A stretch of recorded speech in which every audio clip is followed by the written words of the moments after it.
Hi, I'm Valerie Van Boeven, registered nurse, and this is Care Across America, where we shine a spotlight on the people, the passion, and the purpose behind senior care in the United States. Every week, we're bringing you real conversations with real experts who are changing the way we care for aging adults, one community at a time. Whether you're a provider, a caregiver, or just someone who cares deeply about the quality of life for seniors, you're in the right place. Let's get into today's episode. Today we're talking to Heather Shanou, Sales and Marketing Director for AmanaCare with a headquarters in Lincoln, Nebraska. I got into marketing because I have a design background and I wanted to couple that with socializing with people. So I love that I get to create things and then share them with people.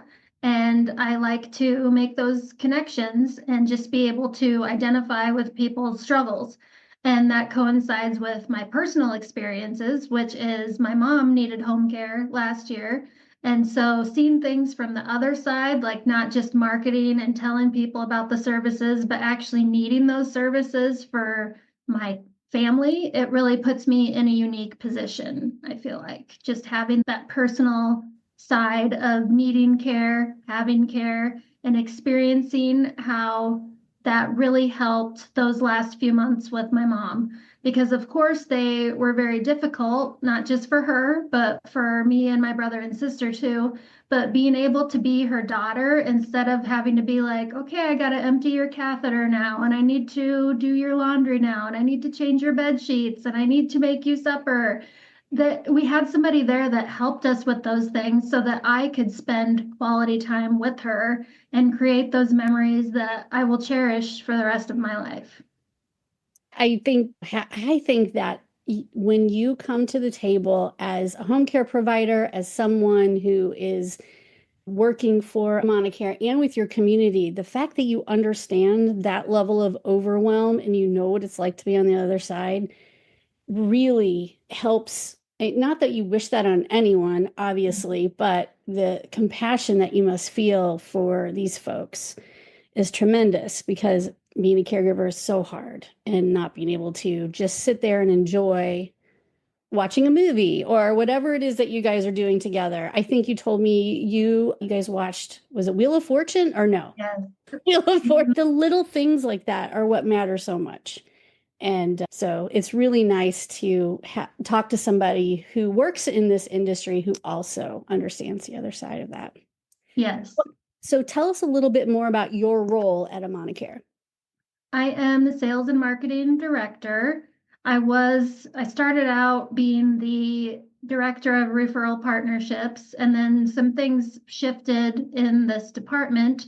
And just because of some of my previous leadership with another company that was in the home care industry, and I think just because of how I connect with people, I was put into this position. So, including myself, there are 4 of us in the sales and marketing department, and we're strategically spread throughout Nebraska so that we each kind of have our own territory. And we collaborate on a lot of things. Like, for example, Hallie, who is located in Lincoln, she had someone call in and they're needing home care for their mom who is experiencing cancer, and she is in stage 4 and it is not looking good, and she doesn't want to spend her last few months in the hospital. And so Hallie was talking about this family, and I said, hey, I would love to talk to them because I've been through that exact scenario. And so just little things like that where we all help each other and we all talk to each other and each other's clients and their family members, because we all have experiences in this from different point of views. Like, for example, Amber, she is in Broken Bow, and her husband is actually a client of ours. He had a stroke about 4 years ago, and he needs a lot of care. And so she hired a caregiver so that she can do marketing for AmanaCare during the day. But she has a caregiver that comes in and is there during the day. And it's just all these different walks of life and all different types of clients. And I just love it. I don't love that they're in the position that they're in, but I love that we're able to help them because, like you mentioned earlier, life happens. And when it does, we're there for you.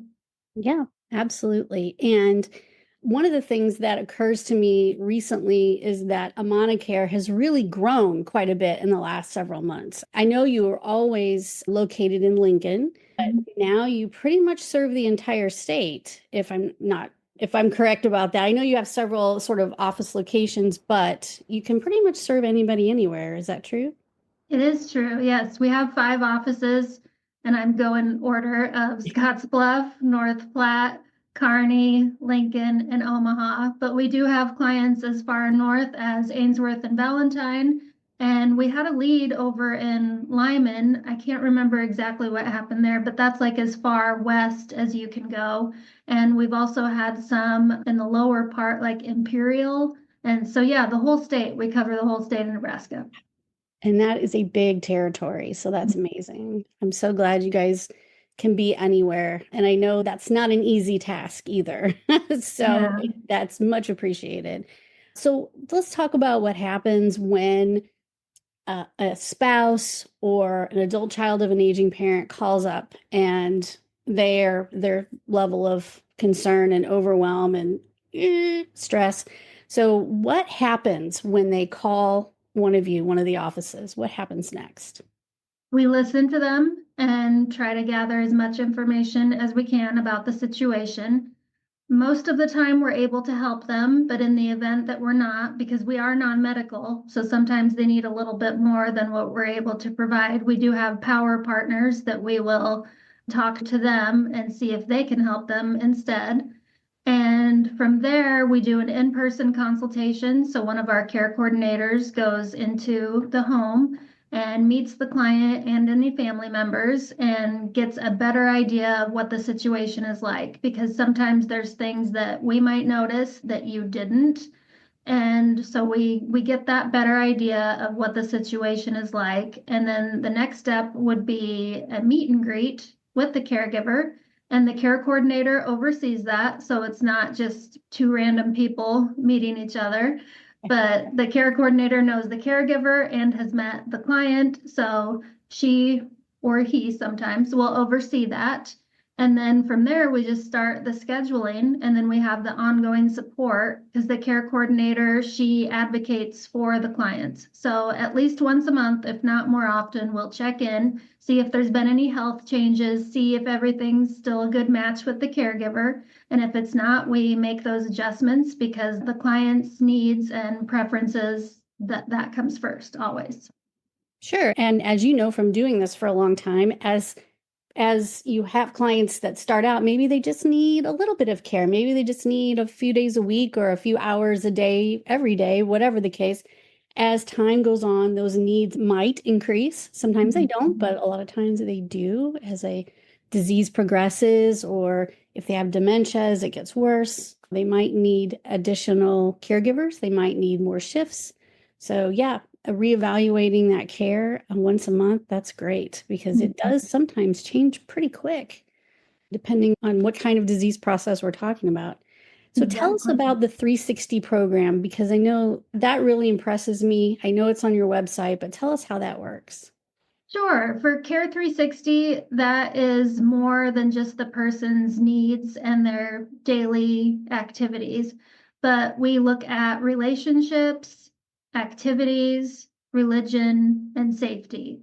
So for that, for the relationships, we also kind of couple community with relationships. So it's family and things out in the community that they might be involved in or might want to get involved in, or if they want to stay connected with family members or friends, if it's through social media, email, having coffee with them, we can help make those things happen. And then activity, that's either mental or physical activity. So if there's things that the physical therapist would like them to do, we can assist them with that. We're not physical therapists, but we can help them with what the physical therapist has told them to do, or maybe chair exercises, doing crossword puzzles or board games.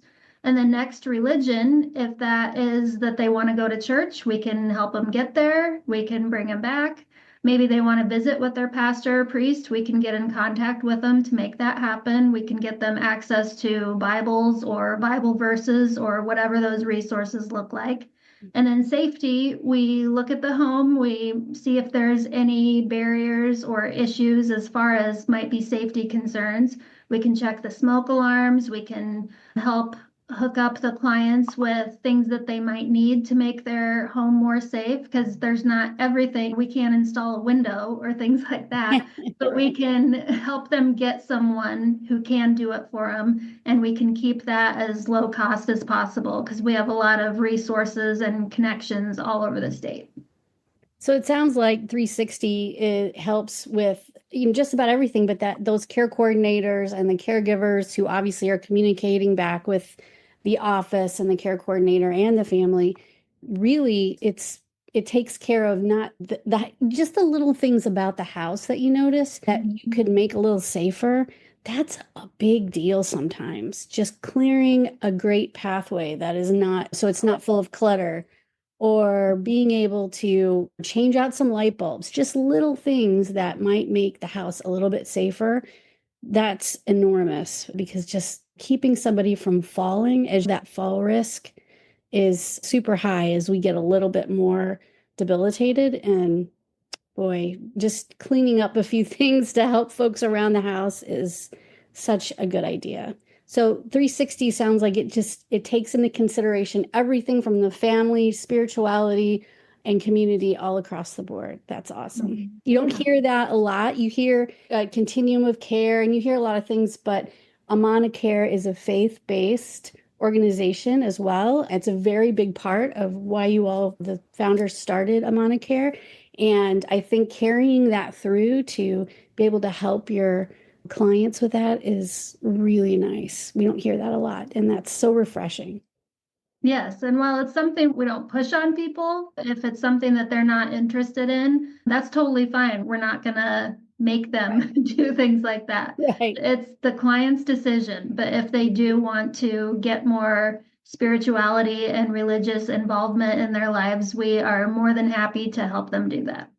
Yeah, I think sometimes just to be able to have a visit or maybe go to church once in a while. How many seniors feel so shut in, and that's something they enjoyed their whole life, and they would love to do that, but they can't drive anymore, and their family doesn't live close enough to help. So those are the kinds of things. Or maybe it's just going out and having lunch with some friends, whatever those little things are that you guys can help them with. It helps their heart immensely. That's awesome. All right. I want to thank you for talking to me about AmanaCare, because when we get into our rural areas, I know folks feel like they might be underserved, but with organizations like Amana out there in Nebraska, there's so much more that they have so many more options for care. So I want to thank you for talking to us about that.